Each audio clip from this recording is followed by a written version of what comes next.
So why are we talking about science when we are talking about nutrition?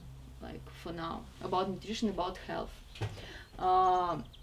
Why not just to Google some diet and to try? Some, of course, longevity diet. Because the human brain is super prone to cognitive bias, and this is really okay for us. This is one of our natural survival mechanism. It gives us a chance to go through some maybe tough situations in our life, to forget something that we need to forget, to remember something that we need to remember, and so on and so forth. But in terms of things like nutrition, health, and so on, those cognitive bias can disturb our decisions. So just a few examples how it works with the usual people. You can read some article and you can see some optimistic and quite healthy looking lady who is 105 years old. She smokes and eats chocolate every day, and in the article they state that you need to smoke and eat chocolate. You see, she is healthy, she is happy, she is optimistic, and she says her secret is cigarettes and chocolates. Like many people, like 90% will think, okay, super, I need to smoke and I need to eat chocolate. It's not like this, of course. So this is an example of not even one cognitive bias, one of these, but several. So they don't take in mind that there are billions of old ladies who died at the age of 50 or 60 who also smoked and ate chocolate. And that's actually was the reason why they died. Yeah, and they also don't think about all the other reasons this lady can have to live longer. What she eats besides of chocolate, for example. What is her social environment, where she lives, and so on. What is the genetics, and so on. The more complex case that is really common when you read some scientific article, then they even give a link to a research, to a real proper research. But in the research, they state that 20 rats lived longer than average in the trials of a new drug, for example. After that, in the article, they say, super, we found a magic pill. Now we need to get this pill, and then we will live longer as those mice. But of course, it's not true. But it's really quite not a rare thing that sometimes I read it in a quite respectful media. So they just say, so we have this, we need to do this. And this example about the rats, it's not something from my mind, but this is a real example. In Russia, they have one scientist who is dealing with the drug for longevity. So the drug he is testing, he invented. The drug showed the results only for rats. And the drug was approved only for the treating of dry eye syndrome. All the other trials failed. But still, there were a lot of fans of this guy, of this scientist, that really believe that this drug works, because you see, rats live longer. So this is just an example how it works. The thing is that no single person or a group of people can be completely free of cognitive bias. So to find the real thing, to find the information that we can trust, not only to be to have this discipline in our mind, to think critical, to think about the every certain word that we read, but also we need a system with the so we can use this system to check our findings. In science, the system is the evidence-based practice, evidence-based approach. All the information has its level of reliability. The lowest level is for, so here is not, it's just an example of the pyramid, but there are different pyramids. Sometimes they have the lowest level for opinions and for some cases.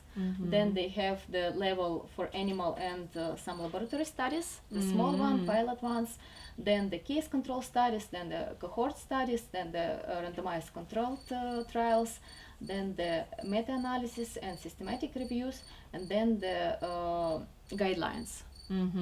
Very nice pyramid. Where did you get this pyramid from? From the internet. There are a lot of them. I mean, this is just an example. Yeah, there are a lot of them. So the for I think for any science, like for medicine, it will be one. For health sciences, it will be another. Then it will be different.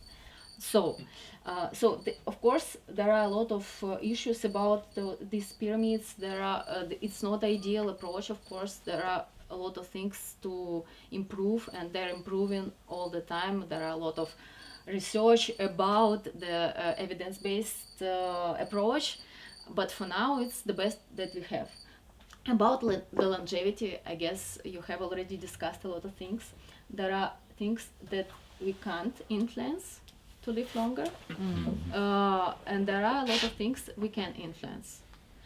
So the also not a mistake, but the common also maybe cognitive bias, that some people are trying to concentrate on the things that they can't really change, they can't really influence, and then they decide I can't change everything, and then they decide I will not do anything. I will just die slowly. I will just die, yeah. So like for example, my mother or like my grandmother died because of cancer. Then okay, just I have just maybe 10 years, and I will like live them as I can. I'm already like half died, but of course more reasonable is to concentrate on the things that we can change. About the things we can't influence or we can't change, the genetics, of course, for a state of art now. The fact of aging, the fact that everything is aging. Of course, there are a lot of, once I read, there are more than 300 theories about aging. 300 theories. There are a lot of them. Why we age. Like in some of the theories, we can somehow influence the process. In some of the theories, it's like, okay, nothing to change, but we age. For now, we can't change it. Also, family and environment in our childhood. For now, we can't change the past. The past, including the preconceptional and prenatal issues, feeding and care during the early age. all those things influence, and it changes our body, it changes our our speed of aging as well, health and so on. Sometimes we can't change place of living and the environment in general. Of course, like for us, it's not a problem to move somewhere, to live in different country, or to travel, but for many people in the world, it's not possible. So they can't change the place of living, the religion, some local traditions, ecology, food availability, and so on. We can't change, of course, some misfortunes and accidents, but currently it's believed that only 20 to 35% of longevity is determined by genetics. There are some, of course, percent for those factors, but as for the other factors like lifestyle and different other stuff like lifestyle, we can influence. So what we can really do to live longer? First of all, like even 50 years ago, the 50, 70, in many countries it's still like this. The most common killers were infectious disease. For now, in a modern world, in Europe, in USA, even in Russia, the infectious disease almost have gone. Now there are some really dangerous issues about those anti-vaxxers and so on, but still what we can do, the immunization, vaccines, we can be sure about our decisions, the hygiene, and the appropriate therapy when needed. So to get those medicines, those therapies that we really need, and do not get therapies that we don't need, like we don't need to take the antibiotics when we have viral infections, for example. This is also quite important thing for the whole body and for longevity as well. And so what we can really do, the prevention or the management of non-communicable disease, the non-infectious disease, like they're the main modern killers. These are heart disease, the type 2 diabetes, obesity, cancers, and some other, also mental disease. They're quite on a top now, like depression and so we can't anxiety. influence them, right? Yes, We can. we can. So how? With healthy diet, with physical and mental activity, sleeping and rest, positive thinking, social connections. So the things that we know. The important thing about living longer is also that not so many people just want to live longer. Actually, we want to live longer, but we want to be active, of course. What's the reason to live like 120 years lying in a bed doing nothing, or having dementia, or I don't know, suffering, yeah.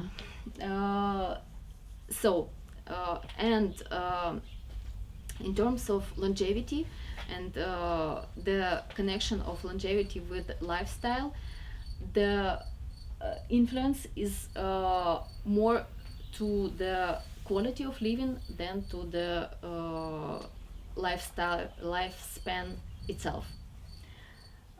So the thing that I will tell about is connected not only with the longer life, but also with the happier, more active life. So, what we know for sure, what science knows for sure now, for sure as much as it can with It can all be those, sure. yeah, as it can be sure with all those weak sides. Healthy balanced diet is like surely connected with a longer life, but there is no only one single healthy balanced diet. There are a lot of them. So in any suitable variant, it could be the recommendations from the general health authorities, like these are an examples. These are really popular Canadian food guide plate. I think it's from the January this year. The Mediterranean diet, actually, it's one of the most studied for longevity, and quite a proven one for longevity. The vegetarian and vegan diet can be healthy and balanced.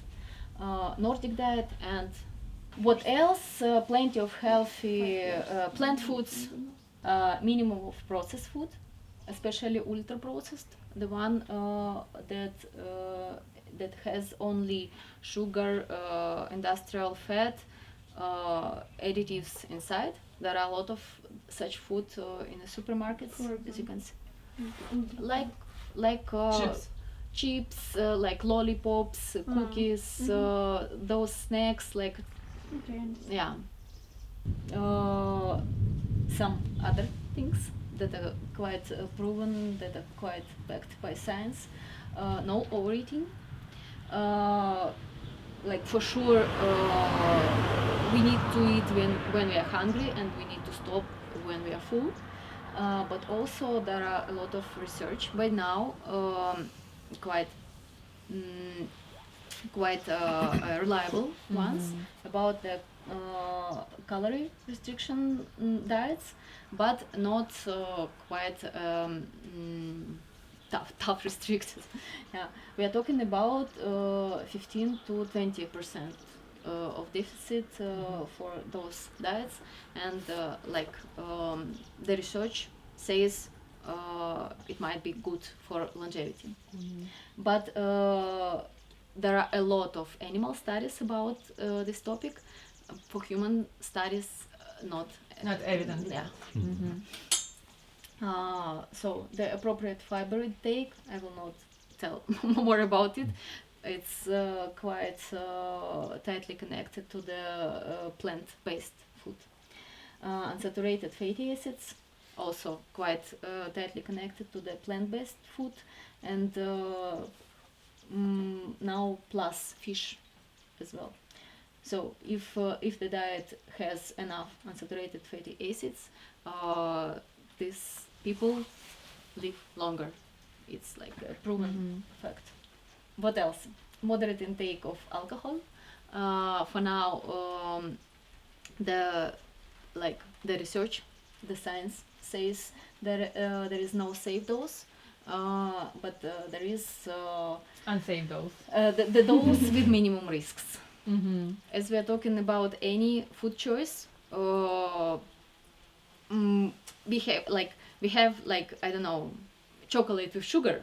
Then we can have a glass of wine when we can have a piece of sausage, and every person can choose what to eat. Of course, all those things should be as little as possible, but then some of them can be a part of a healthy diet.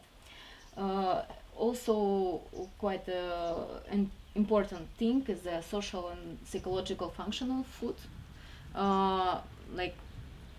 20, 30 years ago, it was popular thought that food is only a fuel, but it's not like this.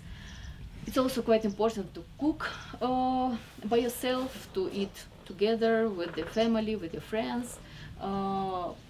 Also, it's quite okay to get positive emotions out of food, but if it's not the only source of positive emotions, Then I will tell just a couple of words about the potentially harmful interventions that are known by now, and the ones that are quite popular for the people who want to live longer, but they're doing vice versa, using those interventions. Supplements and drugs without prescriptions. So if the person doesn't have any vitamin or mineral deficit, if the person doesn't have any medical condition with which he needs to get those supplements, it might be harmful for the body. For now, low to no evidence of any positive effects on health for taking supplements by healthy people without special medical conditions. There are quite well-proven negative effects of excess dosages for many kinds of supplements, like iron supplements, vitamin E, vitamin A, and so on. Also, for many supplements, we have low level of control and questionable safety. So sometimes the producers can add some harmful substances inside the supplements that can harm people. Long-term fasting or severe calorie restrictions, they're quite proved to be unhealthy because of the high risk of malnutrition and deficiencies. Yeah, but it's just, you know, like the it's the long line of those things that are really quite common in, like, in a special group of people. So, of course, like for those, no evidence of effectiveness, no trials, no safety, high risk of allergies and poisoning, infections, if you are talking about urine, for example. Also, potentially harmful lifestyle interventions are restrictive diets without real medical indications. The super popular keto diet. Yeah. There are there are a lot of research on this, but there are not enough human research. And if we are talking about those systematic reviews and those higher level of evidence, it's quite mixed. So for now, the keto diet is not like proved to be effective or to be healthy for almost any condition except some forms of epilepsy and some forms of neurological disease. I mean, gluten-free, lactose-free, FODMAP diet, they can be healthy and balanced, but there is no any sense to go without special conditions or without any intolerance. But still you can check if you have something, because sometimes the intolerance is quite bright in the organism, like you can feel pains or gases, or like the skin will not be okay, rash on skin and everything.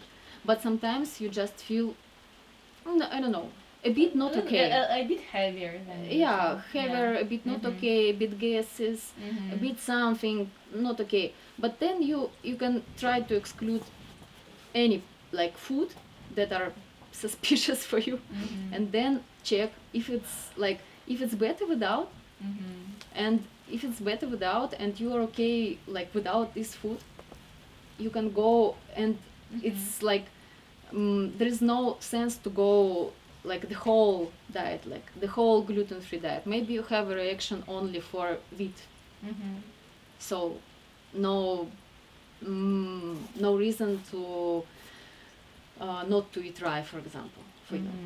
Okay. So the last. The big yes to healthy balanced diet, to real food, to moderate consumption. We need to eat mostly plants, and the big yes to individual experiments with proper analysis. Great.